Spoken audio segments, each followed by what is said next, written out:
கிரேக்க நாட்டை சேர்ந்தவர் டெமஸ்தனிஸ். இவருக்கு பிறவியிலேயே திக்குவாய். அவருக்கு சிறந்த பேச்சாளராக வேண்டும் என்ற ஆர்வம் இயல்பிலேயே இருந்தது. ஆனாலும் தமது திக்குவாயை வைத்து கொண்டு எப்படி பேசுவது என்று மிகப்பெரிய குழப்பத்திற்கும் மன உளைச்சலுக்கும் உள்ளானார்.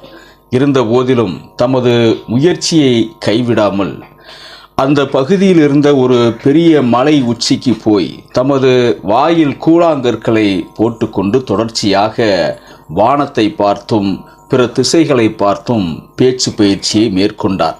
பயிற்சியை இடைவிடாது தொடர்ச்சியாக செய்து கொண்டே இருந்தார்.